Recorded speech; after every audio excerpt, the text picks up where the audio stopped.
A lot of people are surprised to find out that the number one factor that contributes to whether a person has a successful or unsuccessful retirement isn't investment returns, it isn't taxes, it isn't Social Security, it isn't even necessarily how much you saved. Although all those things are important, the number one contributing factor is actually how much you spend.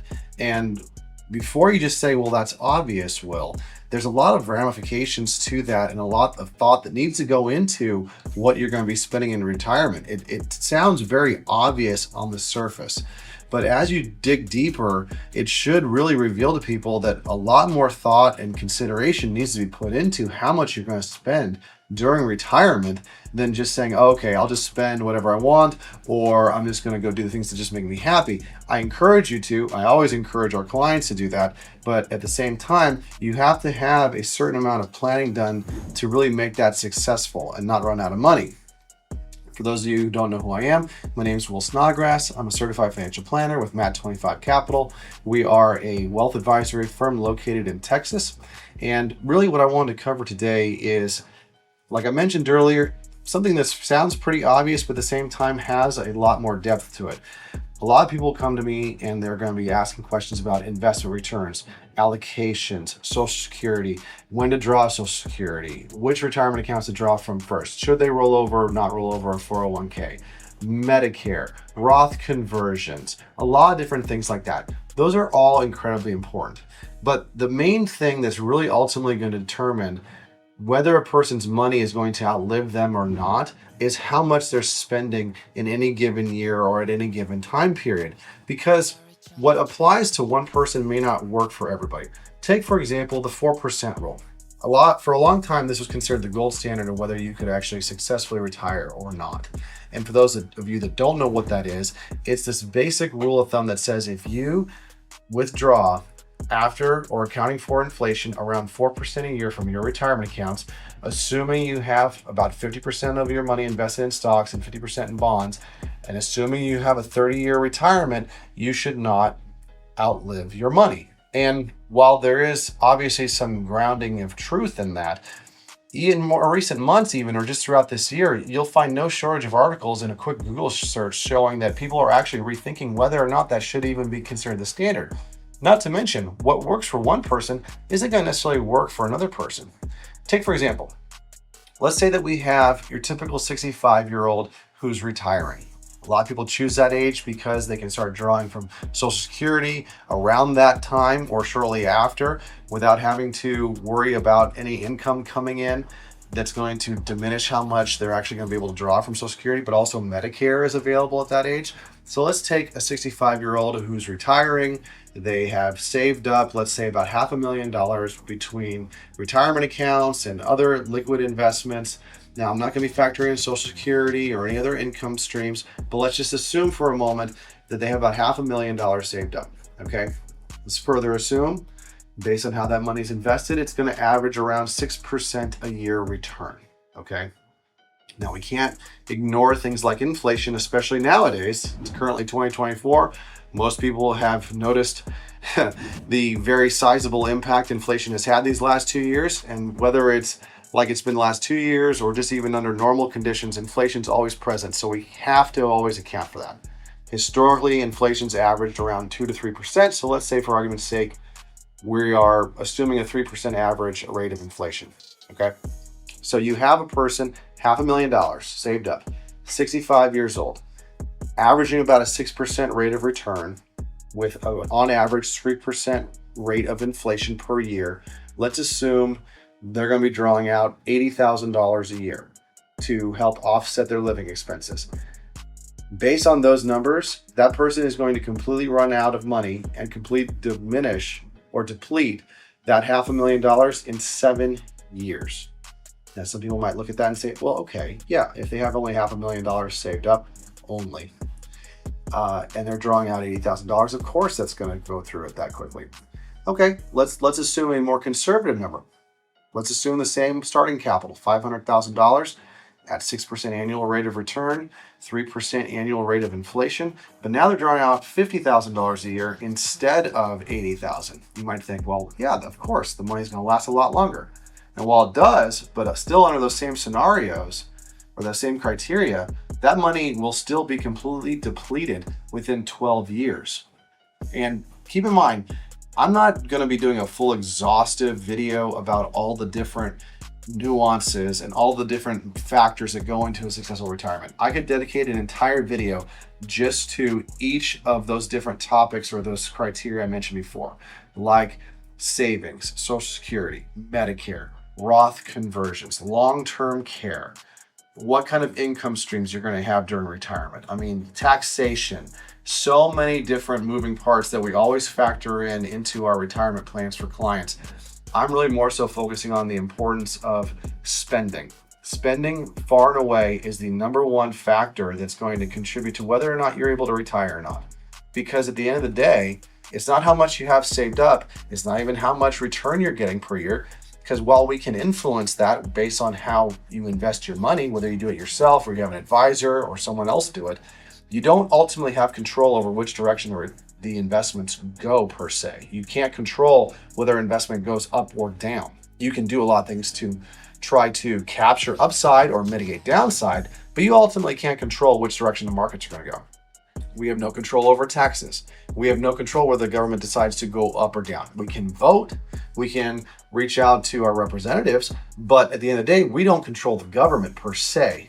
And that's another debatable point, but you get the point I'm trying to make. The one thing that we all have control over is how we spend our money, okay?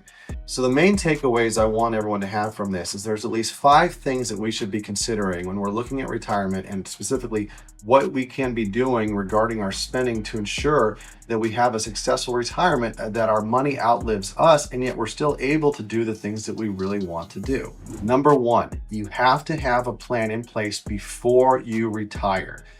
Some of the worst situations that you arrive in this particular instance is when you go into retirement, you're retiring from a company or you're selling a business or whatever the case may be, and you haven't taken the time to really understand how much you can afford to spend. If you go and you already are retiring and you just have a vague general idea, then you really don't know what you can afford to spend or not in a given year without running out of money. This is one of the fundamental foundational things we go through with people before we really recommend anything, is understanding what kind of assets do you have? What kind of debt do you have? What kind of liabilities do you have? What kind of income sources do you have? Some people, it's just Social Security and investments they're drawing from, whether it be retirement accounts or otherwise. Other people might have real estate they've invested in, mineral rights. They might have businesses that they hold on to. They might have a number of different sources. But the big thing we have to look at is how much is coming in, what can we be drawing from, and ultimately how much is going out. John Wood and a number of other people said famously, failing to plan is planning to fail. And I think in this regard, it could not be more true. Number 2, a very important thing to consider is before you ever retire, you have to already know and have a good idea how you're planning on spending your time. I've worked with, frankly, a lot of retirees over the past 15 years. And the number one thing that I've noticed is that aside from having a plan in place, if they don't know how they're going to spend the majority of their time and what that's going to cost them, then they're going to go out once they're retired and find ways to spend their time, which is going to then lead to them spending money they weren't planning on spending in the first place. Now, don't get me wrong. I'm not saying you have to have all of retirement mapped out and penciled in on the calendar day one. That's not what I'm saying. You've worked hard to get to this point. Enjoy it. Part of the benefit of not having to go to work anymore is that you do have a lot of freedom to decide how you're going to spend your days and how you're going to spend your time. But what I am saying is it's good to have an understanding of really the activities and the things you want to have occupying the majority of your time in retirement before you get there. Because otherwise you're going to find you have a lot more time on your hands you did before. You're not going to have all of these time obligations such as work that you did before. So then you might find yourself getting bored, going out trying to find ways to occupy your time. And then you're going to be seeking out sometimes activities that are going to cost more than you originally were planning on. And now your cost of retirement is actually going to be much higher than maybe it was originally projected to be. So take the time before you retire to really think about what are the activities and things that I want to do, and then work with someone or do it on your own to figure out what can I actually afford to do. If you want a vacation, great. Do you need to fly first class every time? Do you need to take 4 per year? Can you get away with 2? Can you fly business class or coach? Maybe even drive if it's within the United States if you live here.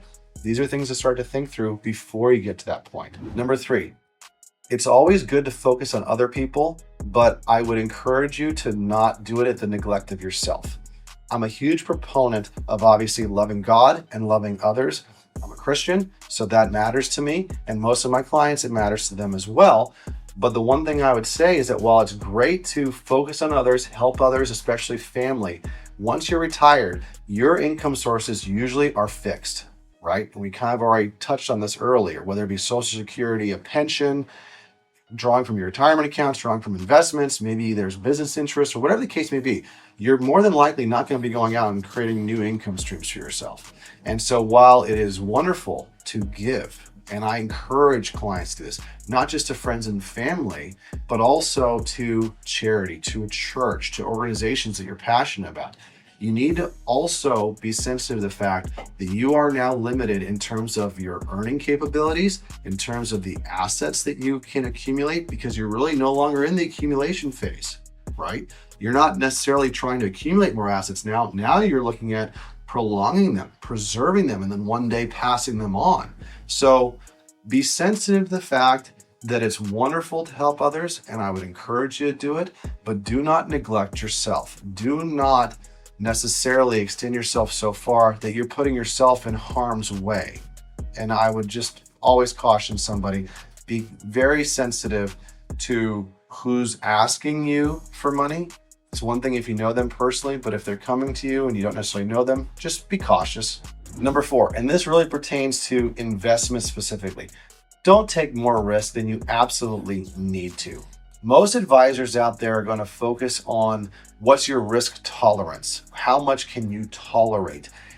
That's all well and good, but we here at Matt 25 Capital, we actually prefer to focus on, in conjunction with that, what's your risk necessity? Okay, and let me explain what that means. If we're looking at a scenario, we're running the projections, we're doing a Monte Carlo simulation, we're doing the planning, and we realize that based on all the different factors that we can consider, a person needs to average about, let's say, a 4 or 5% rate of return per year in order to not deplete their funds before their life is over, and eventually pass on funds if that's what they want to do, or just in general be able to accomplish all the things they want to do in life. Why would they go out and invest in something that has potentially a 7 to 8% average rate of return?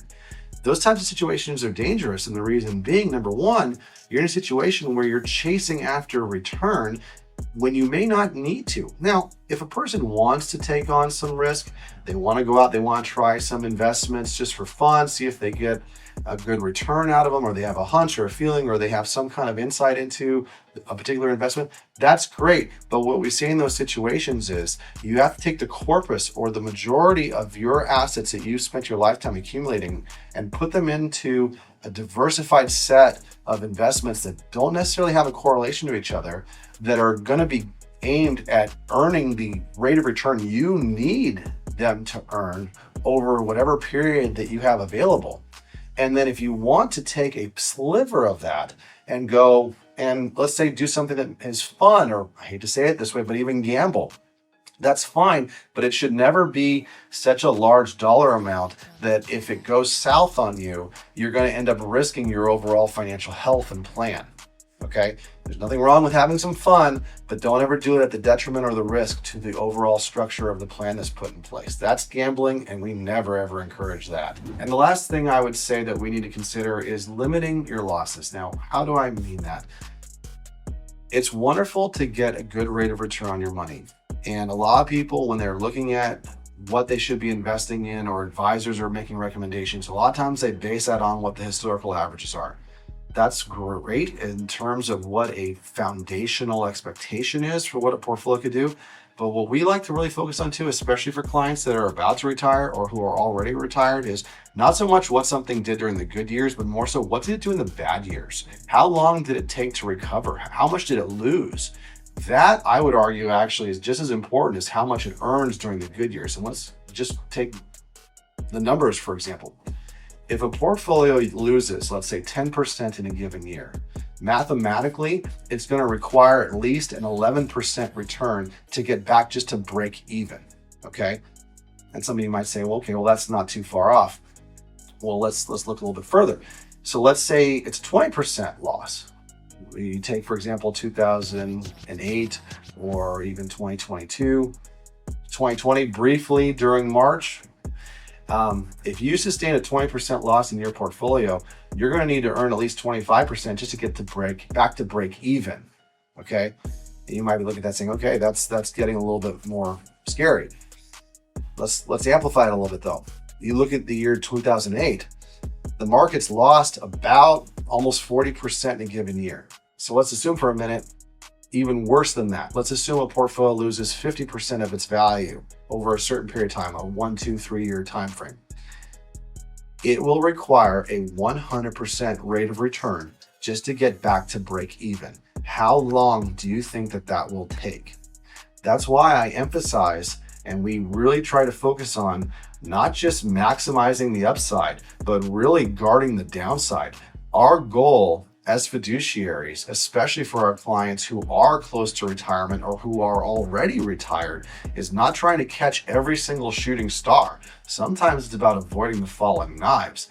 It's not necessarily gaining every single percentage of upside you possibly can. It's really trying to capture a good amount of that, obviously, that's appropriate or is necessary, but really trying to avoid as much of the downside as possible as well. If we're able to successfully do that in a way that matches what the client's goals are, what their time frame is, what their risk tolerance is, or if you're able to do that yourself, then you're really going to be able to feel confident moving into the future that your plan is going to be successful. But the biggest thing is you have to first take the time and plan in advance. You have to know exactly what you have, what's going to be coming in, what's going to be going out, and take ownership of what you can control.